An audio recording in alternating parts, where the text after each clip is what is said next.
Um bilionário vive isolado em sua mansão cuidando do filho em estado vegetativo após um trágico acidente.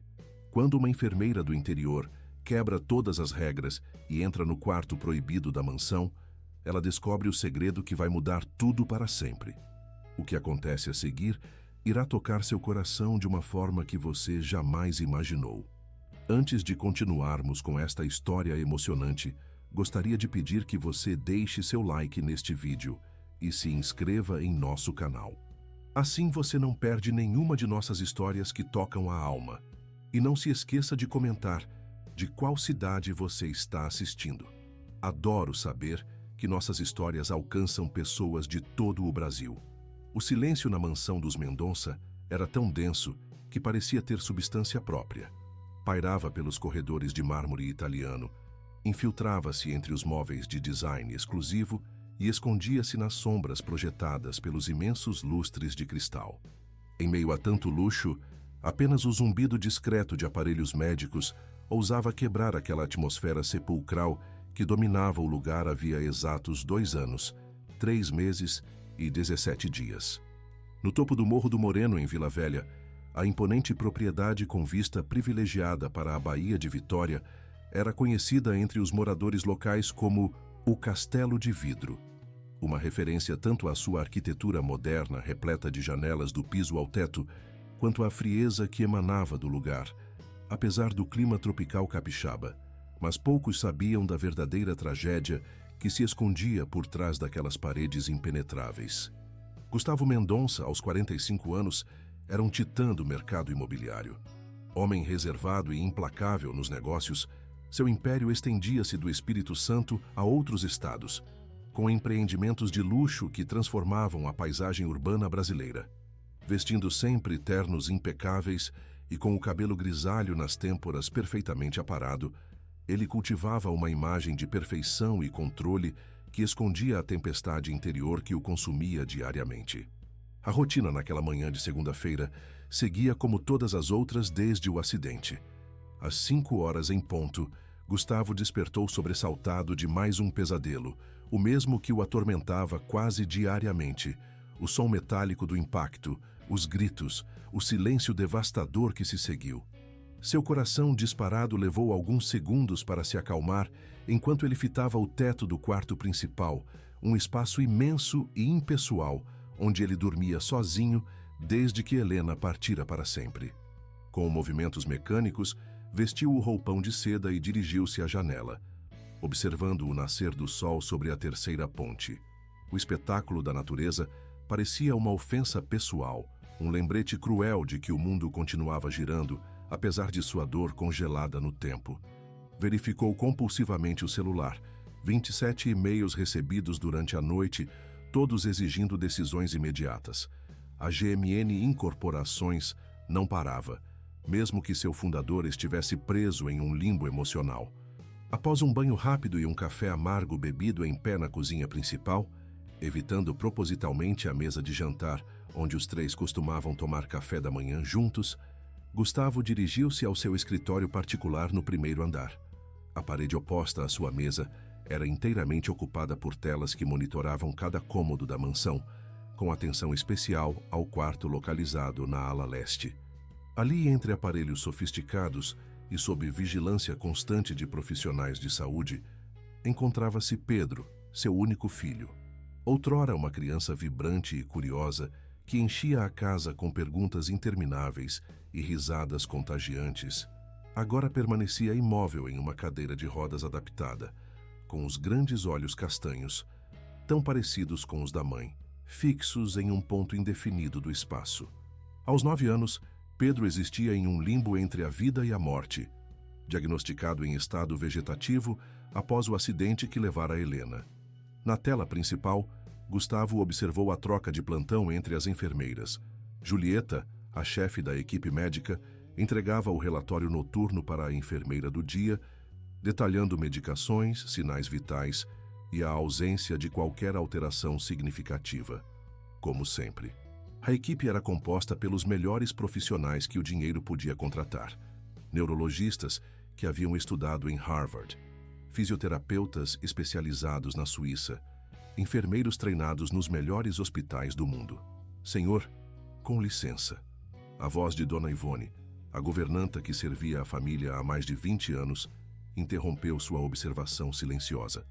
Alta e magra, com o cabelo grisalho sempre preso em um coque severo, ela era uma das poucas pessoas que ousavam entrar em seu escritório sem ser anunciada. A nova enfermeira chegou, aquela que a agência enviou para substituir a senhorita Márcia. Gustavo assentiu sem demonstrar interesse. As enfermeiras vinham e iam.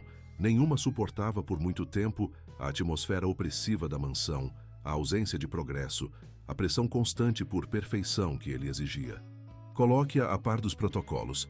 Quero o relatório de formação e experiência na minha mesa até o final do dia. Sim, senhor, mas...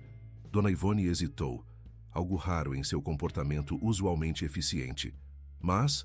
Gustavo finalmente desviou os olhos das telas para encará-la, irritado com a interrupção prolongada. Ela é um pouco... diferente das outras. Vem do interior, de Mimoso do Sul. Parece ter menos experiência com equipamentos de última geração, embora suas credenciais sejam impecáveis segundo a agência. Gustavo sentiu uma pontada de irritação. A última coisa que precisava era uma profissional despreparada cuidando de Pedro. Se ela não estiver à altura, demita-a imediatamente e solicite outra. Não tenho tempo para amadorismos. Sim, senhor. Dona Ivone recuou, fechando a porta suavemente atrás de si. Voltando sua atenção às telas, Gustavo notou uma figura desconhecida entrando no quarto de Pedro. Diferente das outras enfermeiras, que se moviam com eficiência clínica e rostos impassíveis, essa nova profissional tinha uma presença que imediatamente captou sua atenção. Não era sua aparência. Embora fosse jovem e tivesse traços delicados emoldurados por cabelos cacheados, presos em um coque simples, mas algo em sua maneira de se mover pelo espaço, como se trouxesse uma energia diferente consigo.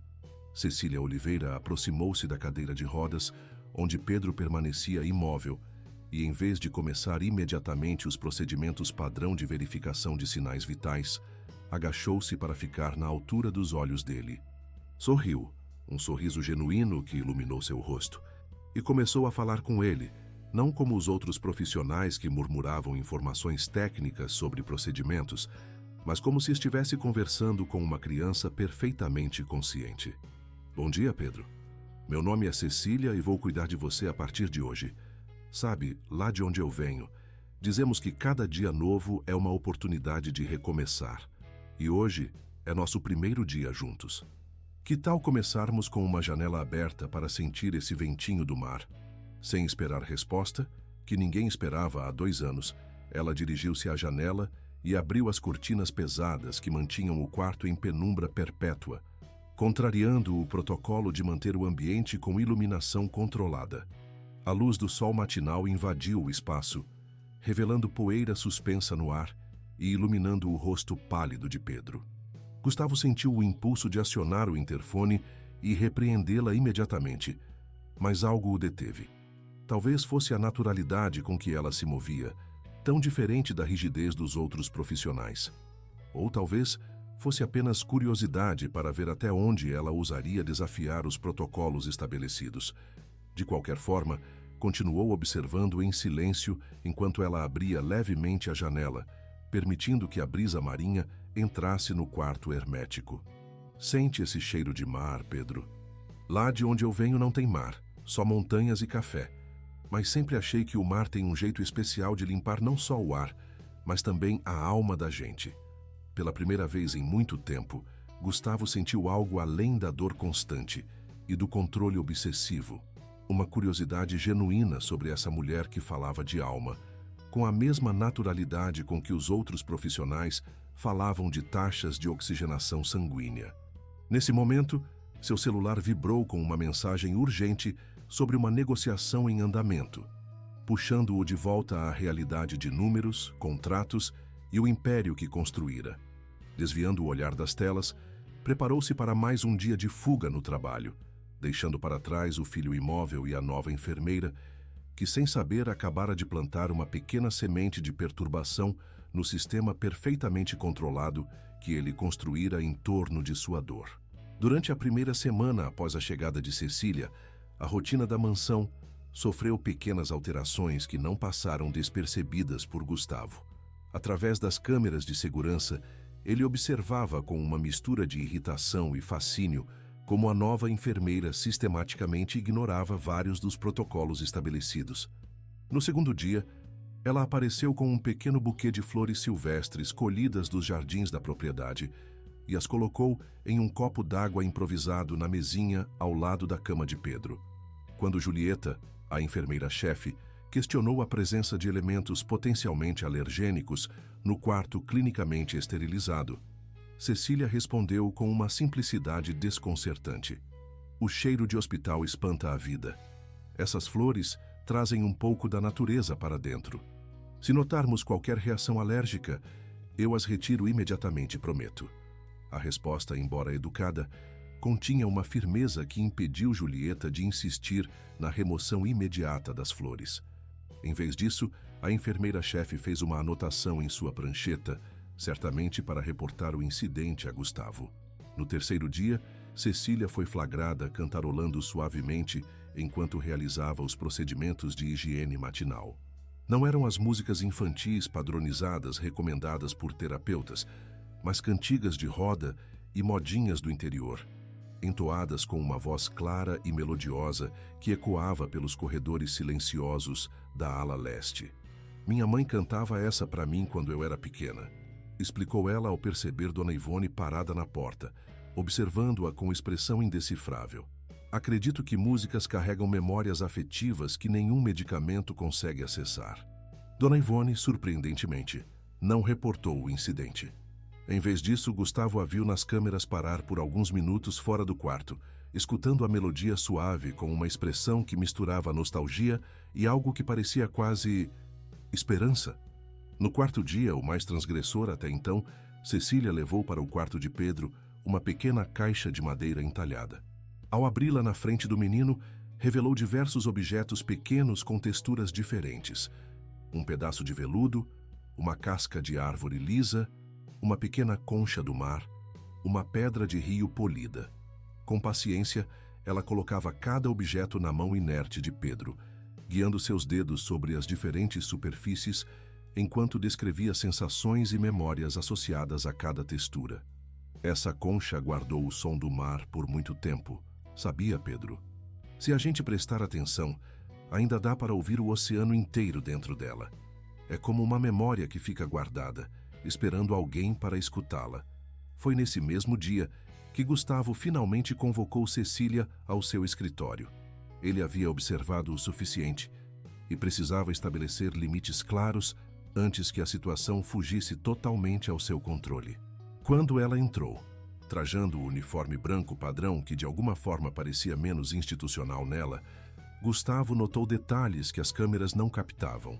O leve aroma de ervas que emanava dela, os pequenos fios rebeldes que escapavam do coque simples, as mãos pequenas, mas visivelmente fortes, mãos acostumadas ao trabalho. Senhorita Oliveira, estou ciente de que você tem ignorado sistematicamente vários dos protocolos estabelecidos para o cuidado do meu filho. Direto e sem rodeios, como nos negócios. Cecília não pareceu intimidada. Permaneceu em pé diante da imponente mesa de mogno, sustentando o olhar dele com uma tranquilidade que poucos conseguiam manter sob seu escrutínio. Sim, Sr. Mendonça. Adaptei alguns procedimentos que considero benéficos para o Pedro. Os protocolos foram desenvolvidos pelos melhores especialistas do mundo, especificamente para o caso dele.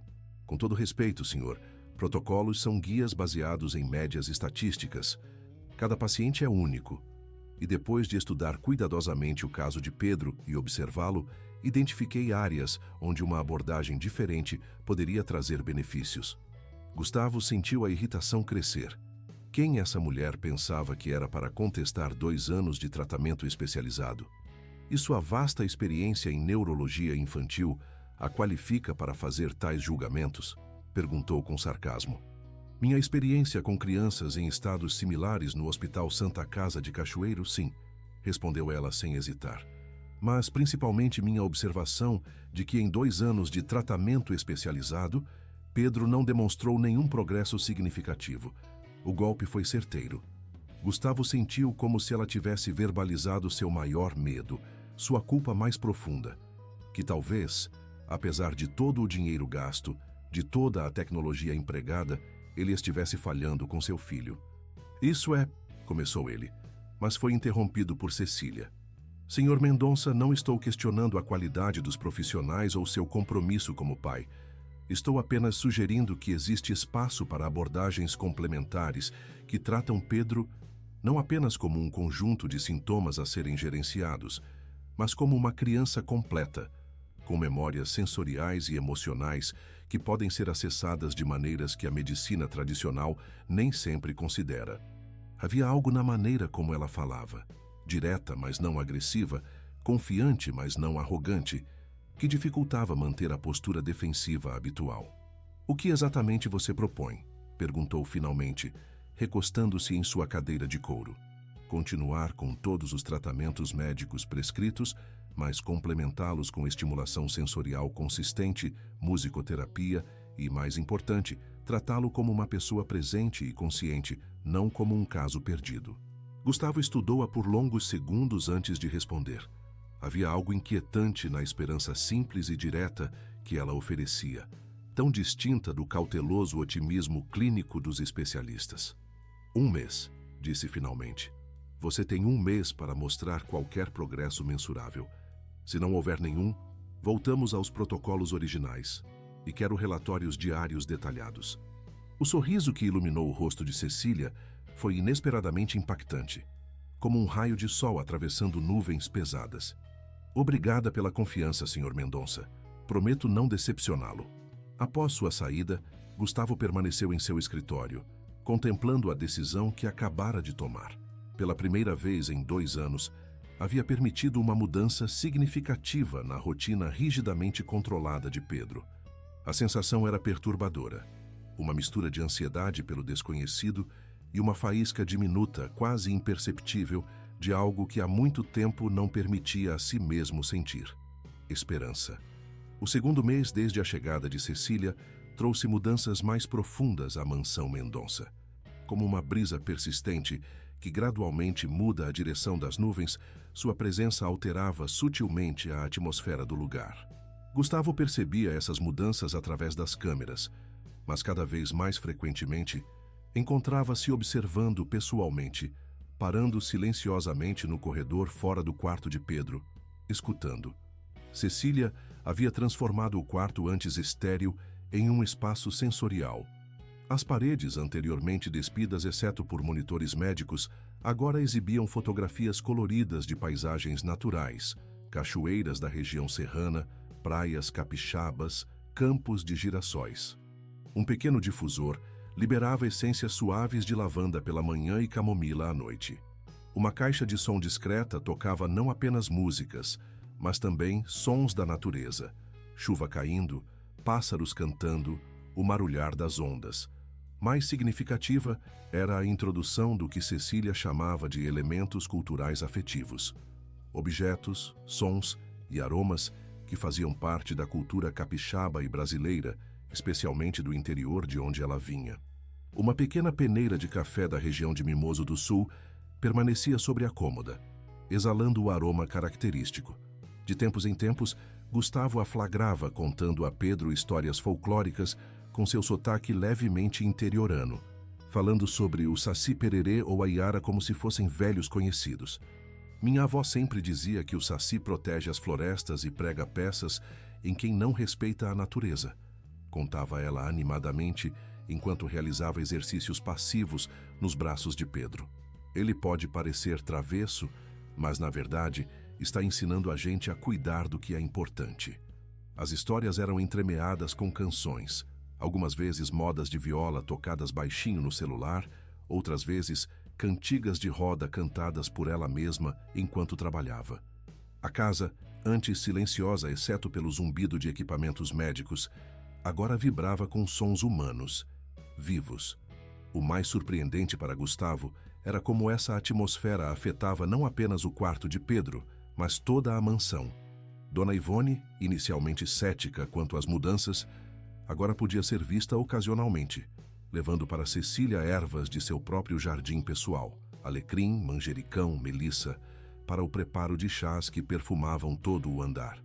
O jardineiro, seu antenor, que raramente interagia com os funcionários da casa, começou a separar flores especialmente para o quarto de Pedro, entregando-as timidamente a Cecília todas as manhãs. Até mesmo a equipe médica profissional mostrava sinais de mudança. Julieta, a enfermeira-chefe que a princípio documentava meticulosamente cada violação de protocolo, agora podia ser vista ocasionalmente participando das sessões de musicoterapia, trazendo sugestões de canções que sua própria mãe cantava. Dr.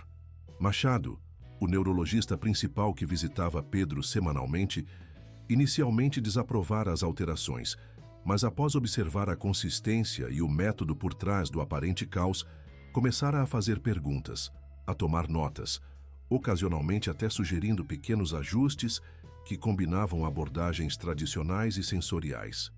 Em uma manhã particularmente ensolarada de sábado, quase 6 semanas após a chegada de Cecília, ocorreu o primeiro evento que abalou verdadeiramente a descrença de Gustavo. Ele estava em seu escritório, verificando as câmeras como de costume, quando notou algo incomum. Cecília estava sentada ao lado de Pedro, mostrando-lhe fotografias de um livro sobre animais brasileiros e contando histórias sobre cada um.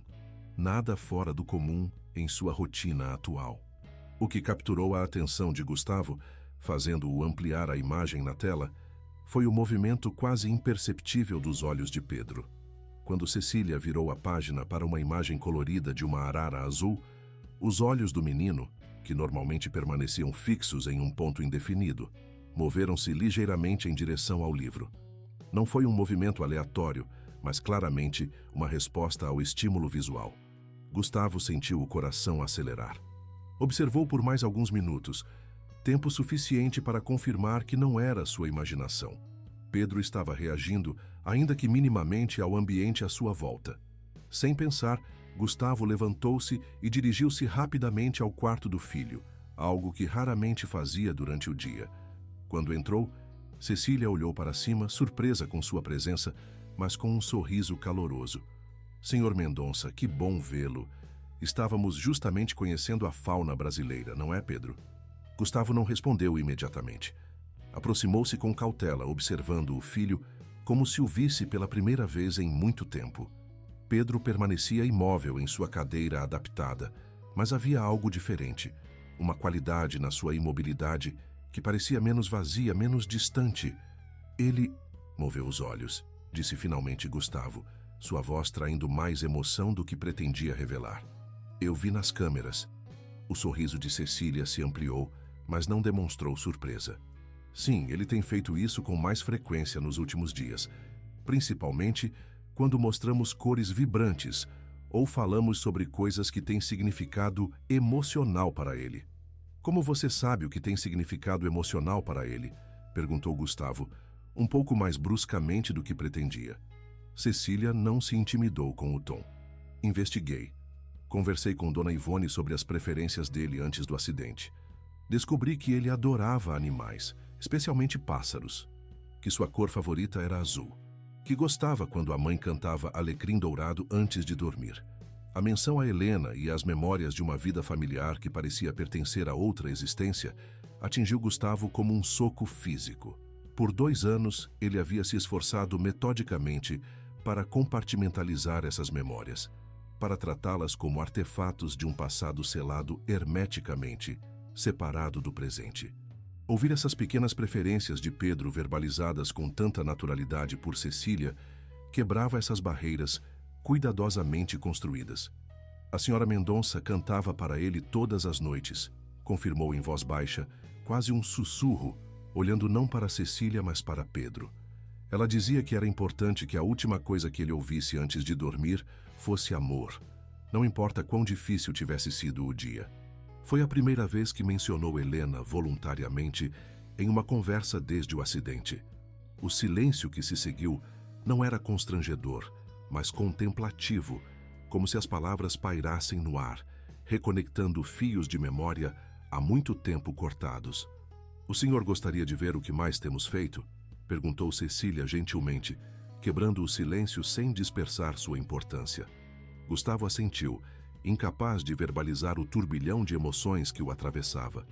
Nos 30 minutos seguintes, Cecília mostrou-lhe os diversos elementos sensoriais que havia introduzido, explicando a lógica por trás de cada um, como diferentes texturas estimulavam áreas específicas do cérebro, como aromas familiares podiam ativar memórias profundas, como músicas conectadas à infância criavam respostas emocionais, mesmo em pacientes aparentemente não responsivos. O cérebro é muito mais resiliente do que pensamos, explicou ela enquanto colocava suavemente uma concha na mão de Pedro, guiando seus dedos sobre a superfície lisa. Mesmo quando os caminhos neurais tradicionais estão bloqueados, novos caminhos podem ser formados. Não é uma questão de consertar o que foi danificado, mas de ajudar o cérebro a encontrar rotas alternativas. Havia algo hipnotizante na maneira como ela falava, combinando o conhecimento técnico com uma sabedoria quase intuitiva. Gustavo encontrou-se não apenas ouvindo suas palavras, mas observando a delicadeza com que tocava Pedro, a naturalidade com que se dirigia a ele como uma pessoa completa, não como um paciente ou um corpo a ser cuidado. Como você aprendeu tudo isso? Perguntou finalmente. Isso não faz parte do currículo padrão de enfermagem. Por um momento, algo passou pelo rosto de Cecília.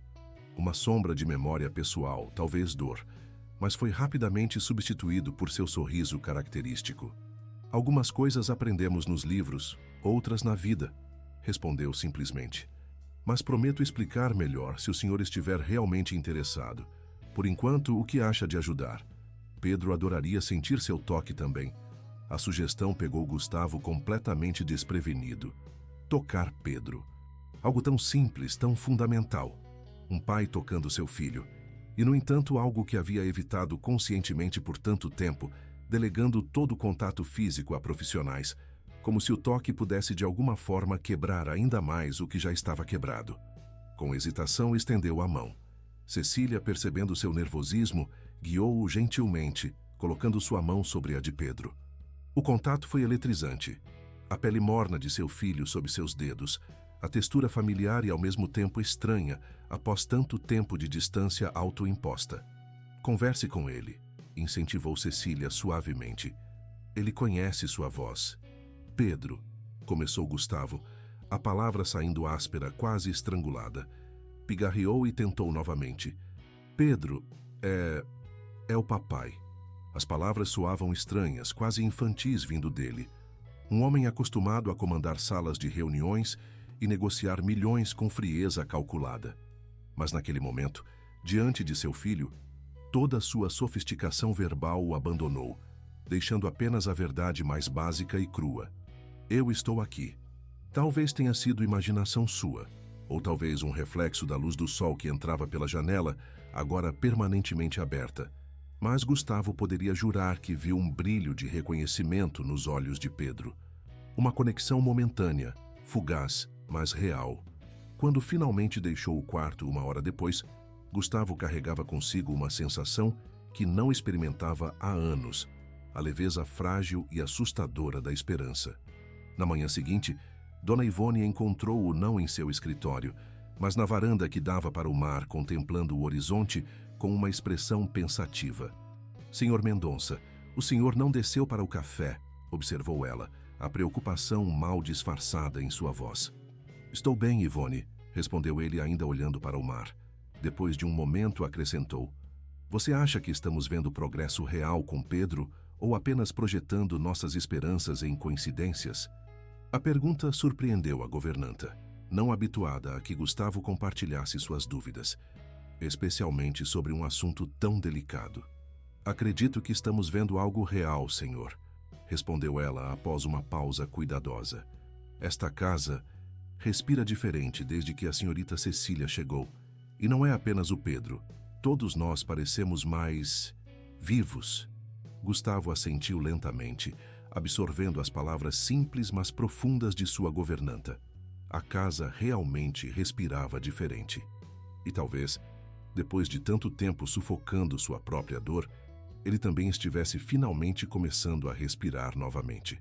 O que nenhum deles sabia, enquanto conversavam na varanda banhada pelo sol da manhã, era que naquele mesmo momento, Cecília havia feito uma descoberta no quarto de Pedro, que estava prestes a abalar os alicerces da mansão Mendonça e revelar segredos que Gustavo havia enterrado nas profundezas de sua culpa. O terceiro mês após a chegada de Cecília trouxe consigo os primeiros verdadeiros desafios ao progresso que vinha sendo estabelecido. O que começou como pequenas expressões de dúvida transformou-se rapidamente em uma onda crescente de oposição, testando não apenas os novos métodos implementados, mas também a frágil esperança que começava a florescer na mansão Mendonça. Tudo começou com a visita trimestral de Renata Mendonça, irmã mais velha de Gustavo, e única familiar próximo desde o falecimento dos pais há quase uma década. Administradora financeira competente e pragmática, Renata sempre se mantivera presente, embora distante emocionalmente, lidando com aspectos práticos após o acidente, enquanto Gustavo mergulhava em seu luto. Sua chegada de São Paulo para o fim de semana, como fazia religiosamente a cada 3 meses, coincidiu com um momento de transformações significativas na rotina da mansão. Que cheiro é esse? Foi sua primeira pergunta ao entrar no hall principal, onde o aroma de ervas frescas havia substituído o antisséptico institucional que antes dominava o ambiente. Lavanda e alecrim, respondeu Dona Ivone, recebendo as malas da visitante com a formalidade habitual. A nova enfermeira do menino Pedro introduziu algumas mudanças. Renata ergueu uma sobrancelha perfeitamente delineada, mas não fez mais comentários até encontrar Gustavo na sala de estar, onde ele revisava documentos com uma expressão menos tensa do que ela se habituara a ver nos últimos 2 anos. Parece que temos novidades por aqui, comentou após os cumprimentos iniciais, seu tom cauteloso mascarado por educação refinada. Cecília trouxe algumas abordagens diferentes para o tratamento de Pedro, respondeu Gustavo, sem elaborar, já antecipando o ceticismo da irmã. Cecília, a familiaridade com que ele usou o primeiro nome da funcionária não passou despercebida. E essas abordagens diferentes têm aprovação médica? Dr. Machado está acompanhando de perto. Na verdade, ele parece bastante interessado nos resultados preliminares. A conversa poderia ter terminado ali, com Renata aceitando a palavra do irmão. Mas seu instinto protetor, e talvez um leve ressentimento por ver mudanças implementadas sem sua consulta, levou-a a investigar pessoalmente. Durante o jantar, questionou detalhadamente a formação profissional de Cecília, expressando dúvidas veladas sobre métodos folclóricos e não científicos. Entendo sua preocupação, senhora Mendonça, respondeu Cecília com calma, quando finalmente teve chance de falar. Asseguro que todas as técnicas que utilizo são baseadas em estudos de neuroplasticidade e reabilitação sensorial. A diferença está na aplicação culturalmente contextualizada. Culturalmente contextualizada, repetiu Renata, seu tom educado mal disfarçando o desdém. Não sabia que a medicina tinha sotaque regional. Gustavo, observando o intercâmbio, surpreendeu a si mesmo e aos presentes ao intervir em defesa de Cecília. Pedro moveu os olhos voluntariamente pela primeira vez em 2 anos, Renata. Responde a estímulos sonoros, demonstra preferências. São pequenos milagres que nenhum dos especialistas internacionais que contratei conseguiu produzir. Um silêncio momentâneo seguiu-se à declaração. Renata estudou o irmão com intensidade, notando algo que não via há muito tempo. Uma chama de vida em seus olhos, substituindo o olhar morto que se tornara sua expressão padrão desde o acidente. Só não quero que se iluda, Gustavo, disse finalmente, sua voz suavizando-se. Falsas esperanças podem ser mais cruéis que nenhuma esperança. Não são falsas, respondeu ele com uma convicção que surpreendeu a todos, incluindo a si mesmo. A tensão da visita de Renata apenas prenunciou desafios maiores que viriam a seguir.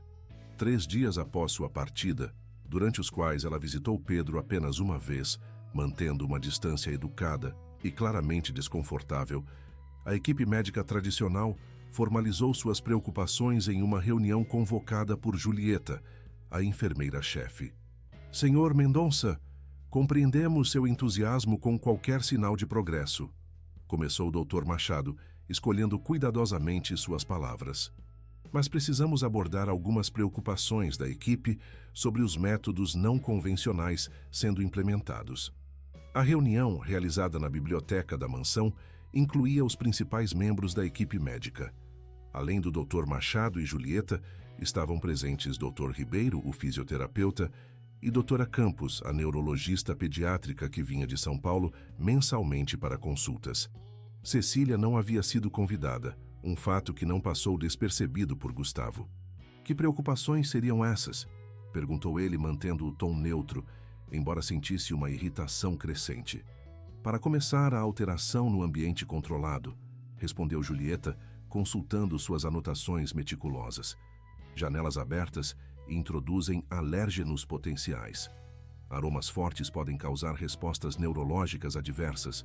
Músicas em volume inconsistente interferem com o monitoramento auditivo. Sem mencionar, acrescentou o Dr. Ribeiro, que interromper a rotina estabelecida de fisioterapia para sessões de dança improvisadas pode comprometer a integridade muscular. Gustavo olhou para cada um deles, profissionais respeitáveis que haviam dedicado anos de estudo à sua especialidade. Pessoas que ele selecionara cuidadosamente, em quem confiara o bem-estar mais precioso que possuía, seu filho. E ainda assim, naquele momento, não conseguia deixar de sentir que estavam errados, não em seus conhecimentos técnicos, mas em sua incapacidade de enxergar Pedro como mais que um conjunto de sintomas a serem gerenciados. Dr. Machado, disse, virando-se para o neurologista sênior, cuja opinião respeitava acima dos demais. O senhor mencionou nosso entusiasmo. Isso significa que também notou os sinais de resposta em Pedro? O médico ajustou os óculos, claramente desconfortável por ser colocado nessa posição. Notei certas respostas reflexas que poderiam ser interpretadas como voluntárias em um contexto otimista. Mas precisamos ser cautelosos para não confundir movimentos involuntários com verdadeira consciência. E essas respostas reflexas, continuou Gustavo, eram mais frequentes antes ou depois das mudanças implementadas por Cecília? A pergunta direta pegou o médico desprevenido. Após um momento de hesitação, respondeu honestamente: depois. A frequência e consistência aumentaram nas últimas semanas, mas isso não significa necessariamente... Significa que algo está funcionando, interrompeu Gustavo, levantando-se. Depois de 2 anos de estagnação completa, algo finalmente está funcionando. E vocês querem que eu interrompa isso porque não se encaixa nos protocolos que produziram 0 resultados até agora? O silêncio que se seguiu era pesado, carregado de tensões profissionais e pessoais. Foi Dra. Campos, até então silenciosa, quem finalmente falou.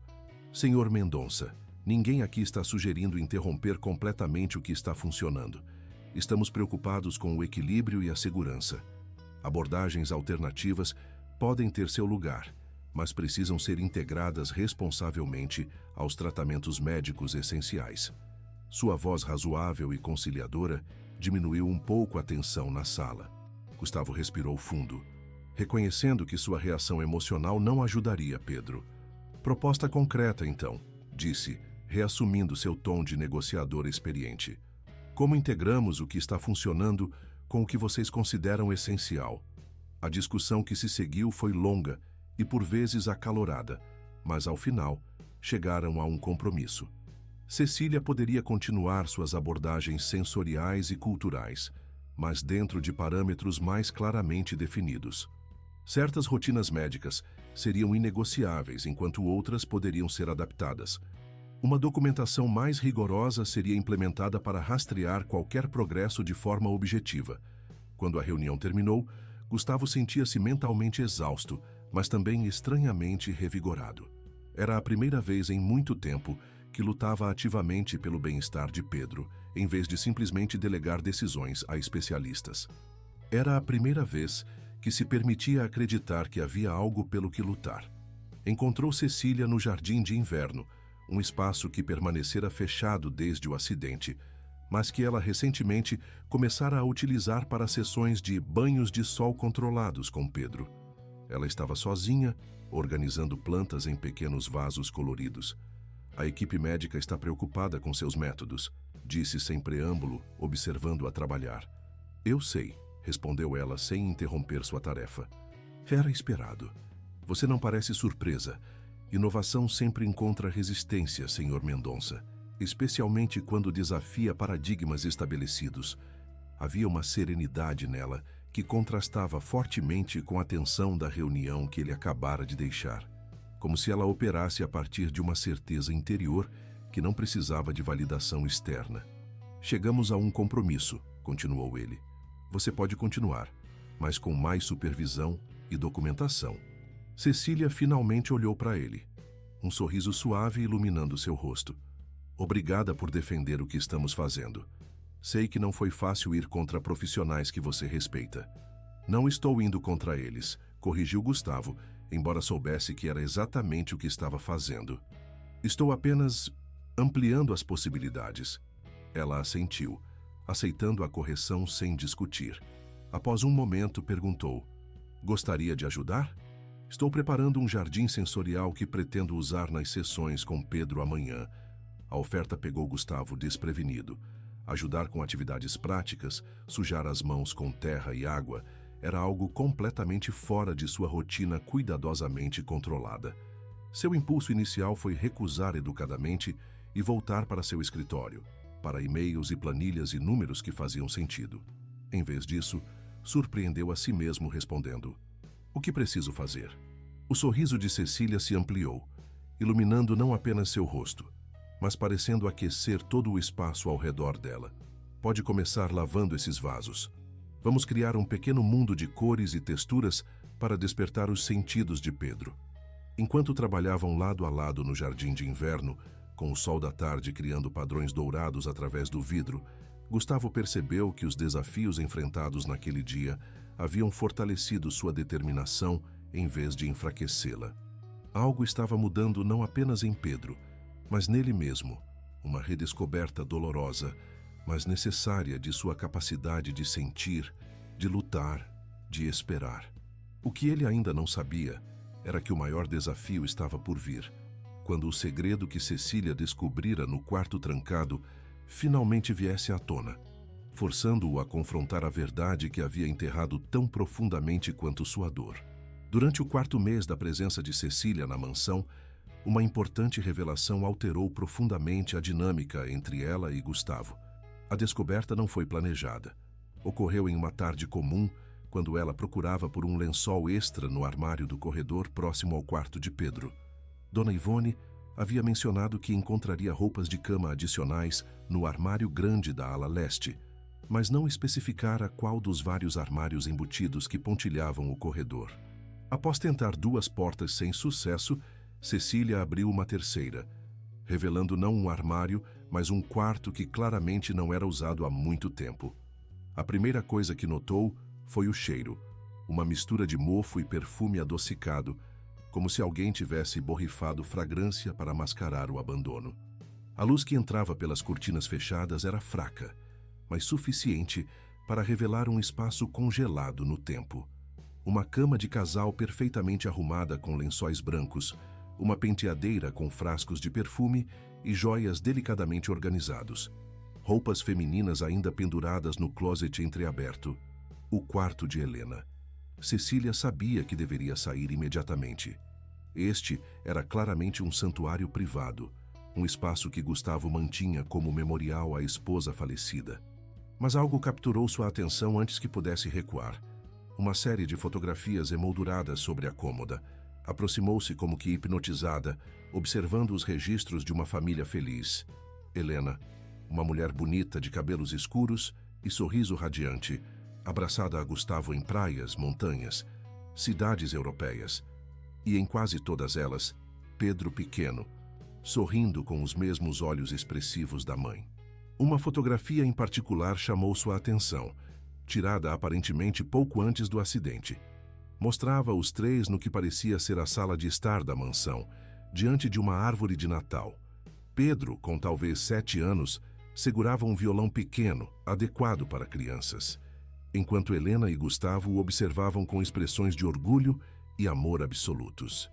O que está fazendo aqui? A voz de Gustavo, gélida e cortante, fez Cecília virar-se abruptamente. Ele estava parado na porta, o rosto pálido de fúria contida, os punhos cerrados ao lado do corpo. Desculpe, respondeu ela imediatamente, colocando a fotografia de volta no lugar. Estava procurando lençóis extras e abri a porta errada. Este quarto permanece trancado por um motivo, disse ele, sua voz tremendo ligeiramente, não de medo, mas de uma emoção profunda e dolorosa. Ninguém tem permissão para entrar aqui. Cecília assentiu aceitando a repreensão, mas algo na fotografia que acabara de ver a fez arriscar uma pergunta, mesmo sabendo que poderia custar seu emprego. Pedro tocava violão? A pergunta pareceu pegar Gustavo desprevenido.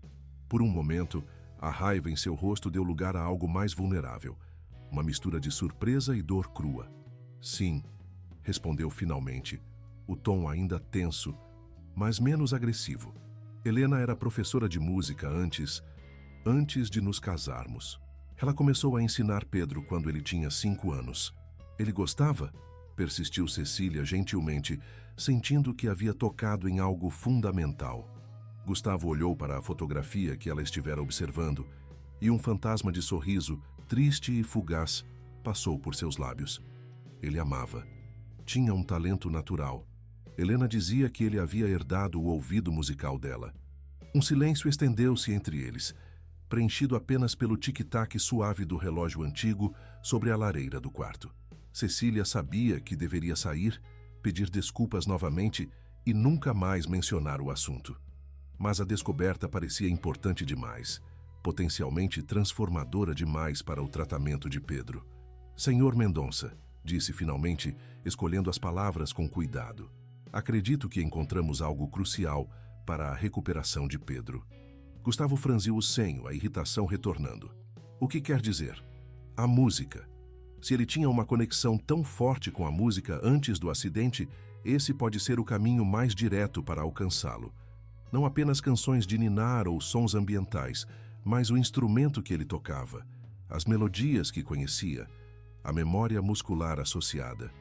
Ela podia ver a resistência nos olhos dele, o desejo de encerrar a conversa, de fechar novamente a porta daquele quarto e de suas próprias memórias. Mas também havia algo mais, uma faísca de reconhecimento, como se internamente ele soubesse que ela estava certa. Onde está o violão dele? Perguntou Cecília, aproveitando o momento de hesitação. Guardado, respondeu Gustavo curtamente. Com as outras coisas dele, de antes.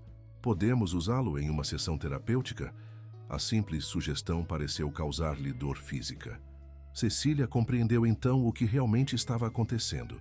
Gustavo não havia apenas trancado o quarto de Helena e as posses de Pedro. Havia trancado todas as memórias felizes, toda a vida que tinham antes do acidente. Como se recordar a alegria tornasse a perda insuportavelmente mais dolorosa. Senhor Mendonça, continuou ela, sua voz suave, mas firme. Sei que é difícil, mas Pedro não perdeu apenas os movimentos e a fala no acidente. Ele perdeu o acesso às memórias que o definiam, às coisas que amava. Para trazê-lo de volta, precisamos reconectá-lo com quem ele era. Gustavo desviou o olhar, fixando-o na janela coberta por cortinas pesadas. Quando falou, sua voz era quase um sussurro. É isso que não entendo em você, Cecília. Essa certeza e essa convicção de que ele pode voltar. Os melhores especialistas do mundo me disseram que o Pedro que conheci se foi para sempre. Que o melhor que posso esperar é um estado vegetativo confortável. Como você pode prometer algo diferente? A pergunta era genuína, quase uma súplica. Cecília aproximou-se um passo, desejando atravessar a barreira invisível que ele mantinha entre si e qualquer conexão humana real. Não estou prometendo que ele voltará exatamente como era, respondeu com honestidade. Mas cada pequena resposta que vimos nas últimas semanas me diz que ele ainda está aí dentro. Talvez diferente, talvez limitado de maneiras que teremos que aceitar, mas ainda Pedro, ainda seu filho, e ele merece todas as chances possíveis de encontrar seu caminho de volta. Gustavo permaneceu em silêncio por um longo momento, como se travasse uma batalha interna. Finalmente, com um suspiro profundo que parecia carregar o peso de 2 anos de luto congelado, disse: o violão está no depósito, no subsolo. Vou pedir a seu antenor que o traga para você amanhã. A simples concessão, tão pequena em palavras, mas tão monumental em significado, fez o coração de Cecília acelerar com esperança renovada. Obrigada, disse simplesmente, sabendo que qualquer elaboração poderia quebrar o frágil momento de abertura. Quando deixou o quarto, com Gustavo fechando a porta firmemente atrás dela, Cecília sabia que havia testemunhado mais que uma simples autorização para usar um instrumento musical. Havia vislumbrado uma primeira rachadura no muro que Gustavo construíra não apenas entre si e o mundo, mas entre si e suas próprias emoções. No dia seguinte, conforme prometido, o pequeno violão de Pedro foi entregue ao quarto dele. Estava empoeirado e fora de tom, mas em perfeitas condições. Cecília passou a manhã limpando-o cuidadosamente e afinando as cordas, falando com Pedro todo o tempo sobre o instrumento, perguntando-lhe que músicas tocava, se lembrava das aulas com sua mãe. Vou tocar algumas melodias para você, disse ela, posicionando-se de modo que Pedro pudesse ver o violão claramente. Se reconhecer alguma, tente me dizer de alguma forma. Um movimento de olhos, um som, qualquer coisa. Seu próprio conhecimento musical era básico, aprendido informalmente com o pai durante a infância no interior, mas conseguia tocar acordes simples e algumas melodias populares. Começou com Alecrim Dourado, a canção que Dona Ivone mencionara ser uma das favoritas de Helena para cantar ao filho. Os primeiros acordes reverberaram no quarto, criando uma atmosfera completamente diferente dos sons ambientais ou músicas reproduzidas eletronicamente que vinham utilizando. Havia algo na vibração orgânica das cordas, na imperfeição humana da execução, que parecia mais real, mais presente. Cecília observava Pedro atentamente enquanto tocava, buscando qualquer sinal de reconhecimento. Por vários minutos, não houve nada além de sua habitual imobilidade. Então, quando estava quase terminando a terceira repetição da melodia, aconteceu. Uma lágrima solitária formou-se no canto do olho direito de Pedro e escorreu lentamente por sua face pálida. O impacto daquela única lágrima foi tão profundo que Cecília quase deixou o violão cair. Em 2 meses de trabalho intenso, haviam conseguido respostas físicas, movimentos oculares, pequenas alterações na respiração, até mesmo um sorriso. Mas essa era a primeira resposta puramente emocional, inequívoca em seu significado. Pedro não apenas ouvia, mas sentia.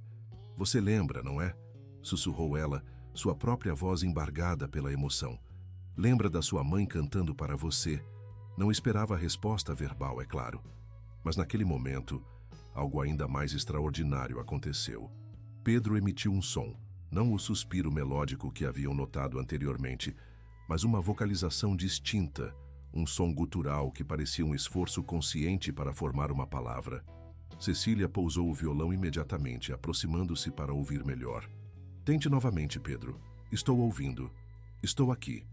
Ele fez outro esforço, o rosto contorcendo-se ligeiramente com a concentração. Um movimento muscular que, em si, já era um avanço significativo. O som era pouco mais que um sopro, mas inconfundivelmente uma tentativa de dizer mãe. Nesse exato momento, Gustavo entrou no quarto. Havia uma câmera no cômodo, é claro, e ele provavelmente observara tudo do seu escritório. Seu rosto estava pálido, os olhos arregalados com uma mistura de choque e esperança crua. Ele falou? Perguntou a voz quase irreconhecível de emoção. Tentou, confirmou Cecília, sem conseguir conter o sorriso radiante. Ele está tentando dizer mãe. Gustavo aproximou-se lentamente, como se temesse que um movimento brusco pudesse quebrar o encanto do momento. Ajoelhou-se ao lado da cadeira de Pedro, ficando ao nível dos olhos do filho. Pedro, chamou sua voz tremendo levemente. Filho, estou aqui. O papai está aqui. Pedro virou os olhos na direção da voz, um movimento pequeno, mas deliberado. Uma segunda lágrima juntou-se à primeira, criando um rastro brilhante em sua bochecha. Tentou novamente, o esforço visível. Sim, disse Gustavo, permitindo que suas próprias lágrimas fluíssem livremente agora. Mamãe, você lembra da mamãe? Foi um momento de conexão tão puro, tão despido de qualquer pretensão ou barreira, que Cecília sentiu-se quase uma intrusa. Discretamente moveu-se em direção à porta, pretendendo dar a pai e filho um momento de privacidade. Não, a voz de Gustavo a deteve. Fique, por favor. Você tornou isso possível. Ela assentiu, comovida com o reconhecimento, e permaneceu quieta enquanto Gustavo continuava falando suavemente com Pedro, mencionando memórias compartilhadas, momentos com Helena, pequenas coisas cotidianas que haviam sido parte de sua vida familiar. Era como se uma represa tivesse se rompido, liberando não apenas lágrimas, mas palavras, memórias, emoções há muito tempo reprimidas. Pedro não fez mais tentativas de falar, mas seus olhos permaneceram fixos no pai, seguindo seus movimentos com uma atenção que parecia impossível dias antes. Quando finalmente cansou, suas pálpebras fechando-se lentamente, Gustavo continuou ajoelhado ao seu lado, segurando sua mão como se fosse o bem mais precioso do mundo. O que Cecília sabia, realmente era. Obrigado, disse ele finalmente, olhando para ela com uma gratidão tão profunda que transcendia palavras. Foi o violão, respondeu ela simplesmente. Foi a música, a conexão com algo que ele amava, algo que compartilhava com a mãe. Gustavo assentiu lentamente, absorvendo a importância dessa revelação. Todos esses meses, todos esses especialistas, e a resposta estava trancada em um depósito, junto com todas as memórias que eu não conseguia enfrentar. Havia uma autodepreciação amarga em suas palavras, mas também um reconhecimento honesto que Cecília nunca tinha ouvido dele antes. Não se culpe, disse ela gentilmente. Estava protegendo a si mesmo da dor. É um instinto humano natural. Mas ao me proteger, também o isolei. Isolei Pedro de tudo que poderia ter ajudado mais cedo. Cecília não contradisse essa verdade, mas ofereceu outra perspectiva. O importante é que agora estamos no caminho certo, e ele está respondendo de maneiras que ninguém acreditava serem possíveis. Naquele momento, olhando para o filho adormecido e para a mulher que trouxera a esperança de volta à sua casa, Gustavo tomou uma decisão que mudaria o curso dos próximos meses. Uma decisão que envolveria não apenas desenterrar o violão de Pedro, mas todas as memórias, conexões e partes de si mesmo que havia enterrado junto com sua dor. O 5º mês trouxe consigo a mais significativa transformação, tanto na mansão quanto em seus habitantes. O momento decisivo ocorreu em uma tarde ensolarada de domingo, quando a rotina regular da casa fora temporariamente suspensa, com apenas uma enfermeira auxiliar de plantão, além de Cecília. Gustavo, que normalmente usava os domingos para trabalhar em projetos pendentes em seu escritório, havia decidido participar da sessão musical que Cecília planejara no Jardim de Inverno, um espaço que agora estava completamente revitalizado, com plantas exuberantes, luz natural abundante e uma atmosfera que em nada lembrava o ambiente clínico que dominara a mansão por tanto tempo. Pedro estava posicionado em sua cadeira de rodas próximo à grande janela que dava para o mar. Nas últimas semanas, desde a descoberta do violão, seus progressos haviam se acelerado. Movimentos oculares mais consistentes, tentativas vocais mais frequentes, embora ainda limitadas a sons simples, e uma expressividade facial que antes estava completamente ausente. Ainda eram avanços modestos comparados ao que fora antes do acidente, mas monumentais, considerando o prognóstico inicial dos médicos.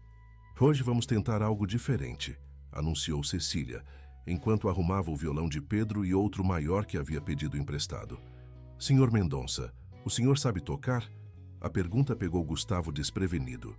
Ele ajeitou-se desconfortavelmente na cadeira de vime onde estava sentado. Helena tentou me ensinar algumas vezes. Nunca tive muito talento, apenas alguns acordes básicos. Perfeito, sorriu Cecília. É exatamente o que precisamos. Estive pesquisando sobre memória musical familiar e acredito que Pedro responderá ainda mais fortemente se ouvir o pai tocando, mesmo que sejam apenas acordes simples. Gustavo hesitou visivelmente. Uma coisa era observar as sessões terapêuticas, até mesmo participar passivamente. Outra completamente diferente era expor-se dessa maneira, arriscar-se a demonstrar incompetência em algo que claramente significava tanto para seu filho e falecida esposa. Não tenho praticado em anos. protestou buscando uma saída. Provavelmente esqueci tudo. Algumas memórias nunca realmente se perdem, respondeu Cecília suavemente, estendendo-lhe o violão maior. Estão apenas esperando para serem redescobertas, como as de Pedro. O paralelo era impossível de ignorar. Com um suspiro resignado, Gustavo aceitou o instrumento, posicionando-o desajeitadamente contra o peito. Suas mãos, tão confiantes ao assinar contratos multimilionários ou manipular planilhas complexas, pareciam estranhamente deslocadas nas cordas do violão.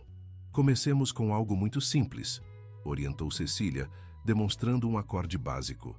Apenas me acompanhe no ritmo que conseguir. Ela começou a tocar Asa Branca, uma melodia popular que Pedro certamente conheceria. Gustavo a seguiu hesitantemente, errando mais notas do que acertando, claramente constrangido com sua própria inaptidão. Mas depois de alguns minutos, algo começou a mudar. Suas mãos relaxaram gradualmente, encontrando uma memória muscular há muito esquecida. Não era uma execução tecnicamente correta, mas havia algo genuíno, algo humano em sua imperfeição. Pedro, que observava com atenção desde o início, começou a emitir pequenos sons rítmicos, não exatamente no tempo da música, mas claramente uma tentativa de participar. Seus dedos, normalmente imóveis, moviam-se levemente contra o apoio da cadeira, como se tentassem acompanhar os acordes. Ele está tentando tocar junto, observou Cecília, mantendo o ritmo constante. Fale com ele, Sr. Mendonça. Conte sobre quando vocês tocavam juntos. Gustavo olhou para o filho, sentindo uma onda de emoções que ameaçava afogá-lo. Culpa por ter escondido essas memórias por tanto tempo. Medo de que falar sobre elas pudesse de alguma forma machucá-los ainda mais, e uma esperança tão frágil que doía fisicamente. Sua mãe tentava nos ensinar juntos, começou hesitantemente sem parar de tocar. Nas noites de sexta-feira depois do jantar. Eu era terrível, mas você aprendia tudo instantaneamente. Helena dizia que você tinha nascido com música no sangue. A simples menção ao nome de Helena fez os olhos de Pedro se arregalarem, focando com intensidade incomum no pai. Gustavo, encorajado por essa resposta, continuou. Vocês dois tocavam juntos todas as manhãs antes da escola. Era como uma linguagem secreta entre vocês. Às vezes eu ficava apenas observando, fingindo ler o jornal, mas na verdade estava apenas admirando. Sua voz falhou na última palavra, a emoção tornando-se quase insuportável. Nesse momento, algo extraordinário aconteceu. Pedro abriu a boca e emitiu um som claro, deliberado. Rir. Não era uma palavra completa, mas também não era um som aleatório. Era a tentativa evidente de dizer algo específico. O que foi, Pedro? Perguntou Cecília imediatamente, colocando seu violão de lado. Tente novamente. Rir, repetiu ele, o esforço visível em seu rosto. Rir, ro. Gustavo parou de tocar abruptamente, o violão escorregando para o chão com um baque surdo. Seus olhos estavam fixos no filho, incrédulos. Pedro, você está tentando dizer riso? Sorriso? A mãe de Pedro, Helena, tinha uma música especial chamada Sorriso Aberto, que tocava sempre que Pedro estava triste. Os olhos de Pedro se iluminaram com uma centelha de reconhecimento. Ele balançou a cabeça uma vez, um movimento mínimo, mas inequívoco, uma afirmação. Meu Deus, sussurrou Gustavo caindo de joelhos diante da cadeira do filho. Você lembra. Você realmente lembra. Foi como se uma represa se rompesse. De repente, Pedro estava fazendo sons, tentando formar palavras, seus olhos movendo-se rapidamente entre o pai e Cecília, seu corpo tenso, com o esforço de comunicar algo enterrado profundamente dentro dele. A maioria dos sons era ininteligível, mas a intenção era clara.